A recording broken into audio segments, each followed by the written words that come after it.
Hey everybody, how's it going? Meaning there's no NBA going on right now, and nobody really wants to hear right now about BRI percentages and revenue sharing, luxury tax, and all the other nuances that goes on with the lockout dealing with. I figured I'd do a little NBA series on my top 5 players at each position in the NBA.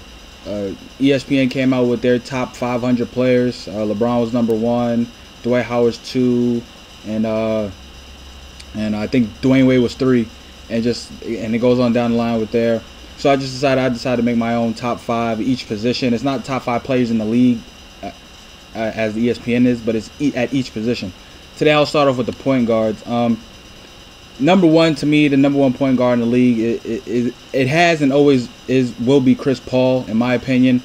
Chris Paul is the number 1. He's the best pure point guard in the league when it comes to assists, offense, defense. He's just the number 1 guy. Last year, 46% from the field. He shot 38% from 3, 87% from the free throw line. 4.1 rebounds a game, 9 assists, over 9 assists a game. Turnovers was 2.2, but he also had almost over 2.5 steals with 15.8 points per game. And I know those numbers aren't eye-popping; they don't pop out at you like how other players would at the position that are playing right now, especially when it comes to scoring-wise. But you can make the argument he's probably the second most valuable player. Right now, he's probably the number 1 most valuable player to his team. Before it was LeBron James when he was with the Cleveland Cavaliers. But if you look at what is around him in New Orleans, he lost David West, still was able to get his team into the playoffs, first round against the Lakers. Beat the Lakers twice with all due respect, Aaron Gray, Trevor Ariza, Marco Bellinelli, and Jarrett Jack. In the playoffs, he had 2 triple doubles. He beat the Lakers twice. He averaged 22, 11 assists and over 6.5 rebounds in that series. Even though they lost, he won 2 games, which nobody expected that would happen.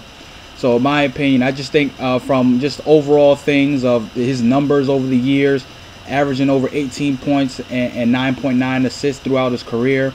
But his court vision, his ball handling skills. No, he's not the greatest of scorers at the point guard position or in the league, but he just does everything just everything that you have to expect, that you want to expect from a point guard. Where there's he doesn't turn the ball over. 2.2 is actually a great ratio for what he does with his 9.8 that he did last season. And also, if you look at it as a competitor point of view, there's no other competitor, probably other than Kobe Bryant, that you would want on your team other than Chris Paul. You could arguably say that Chris Paul is one of the best competitors in the league, second best competitor in the league behind Kobe Bryant. At 2, I have Deron Williams. This has always been a 1-2 matchup between those two. I got Deron Williams. Last year he got traded, like everybody knows, which was a shock to a lot of people, everybody mostly in the league.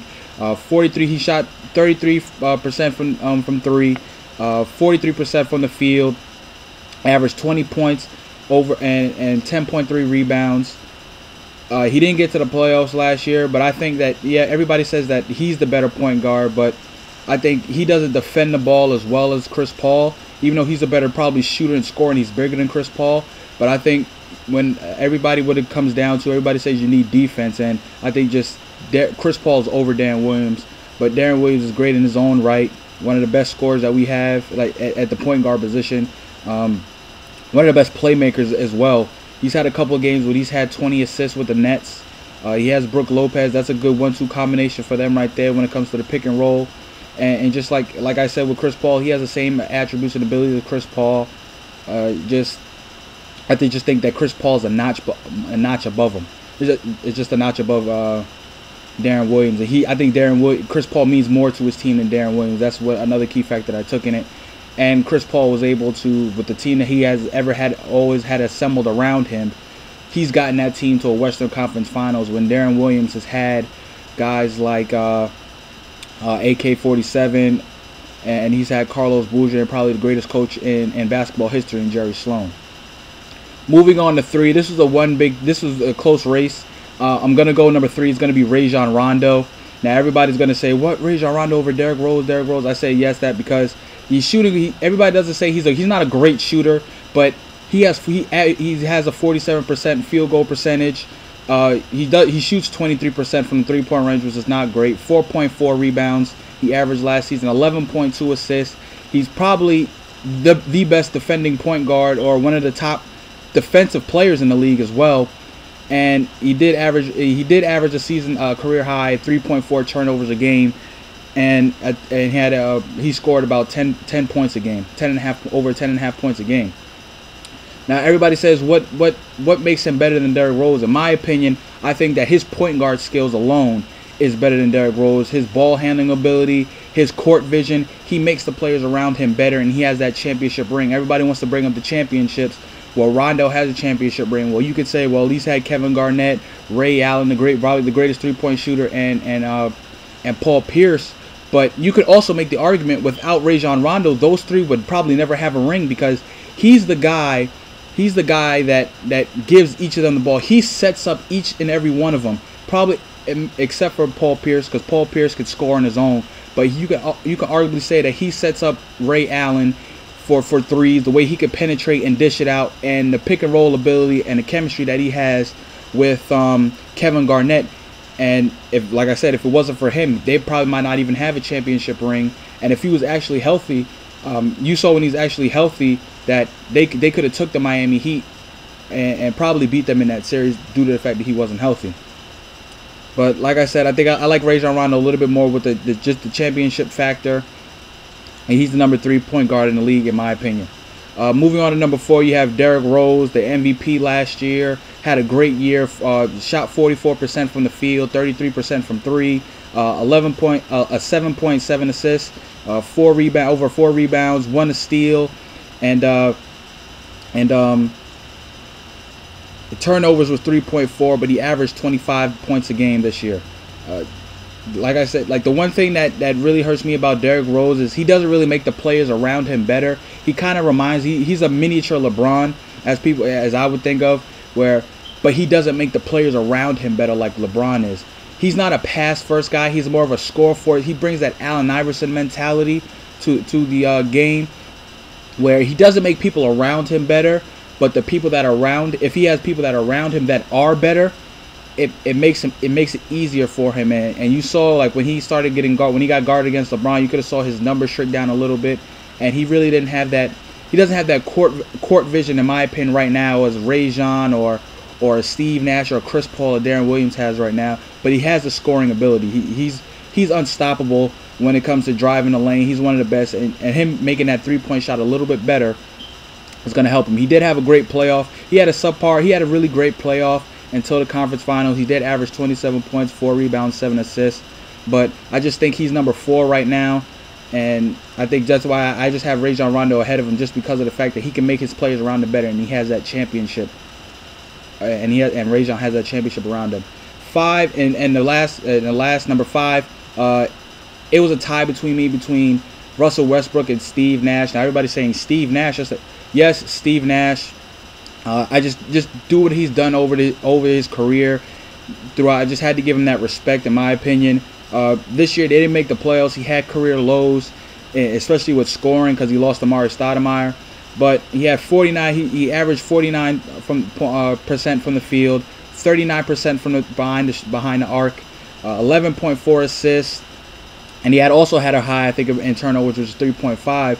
And 14.7 points per game he averaged. But the one thing you can say about Steve Nash is, it doesn't matter who he has around him, he always just seems a way to make those guys better players. Anybody that he has around him. He had Grant Hill. He made Amar'e Stoudemire the type of player that he is right now. Amar'e Stoudemire is one of the great power forwards we have in this league.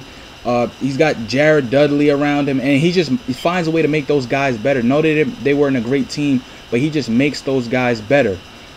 So, and also he's a 2-time MVP. He's gotten to the conference finals a couple of times, got knocked out by the Spurs.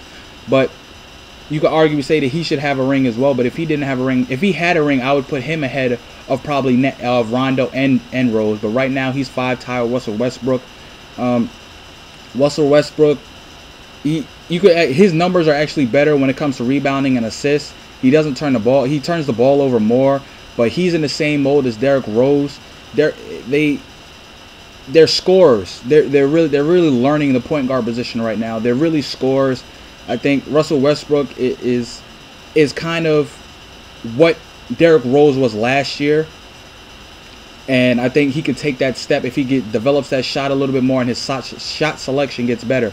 But he averaged this year 21 points a game, 8 assists, over 4.5 rebounds. He did okay in the playoffs. He averaged 23 points. He had over 4.5 turnovers, which is bad. 5 rebounds, 6 assists. Shot 29% and from 3-point range and 39% from the field. But I just think that he can take that the step Derrick Rose took. He could take that step better, and he actually helped freeze up Kevin Durant. And I think Kevin Durant is actually happy that he has Russell Westbrook with him, because Kevin Durant doesn't see a lot of double teams due to the fact of Russell Westbrook can get to the paint.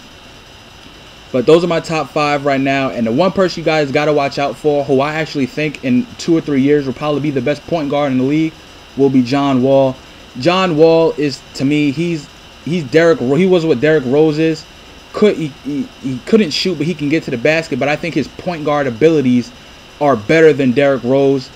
John Calipari even said that John Wall is the best point guard he's ever had, and he's coached Derrick Rose at Memphis. But John Wall just brings that ability I think he has that ability where he can make players around him better. He's an athletic freak. He's one of the fastest players, if not the fastest player in the league, when it comes to running up and down the court, and just his quickness and everything. And I think if he can develop an outside shot, he's going to be one of those guys that are probably in 2 or 3 years will be the best point guard in the league. But let me know what you guys think.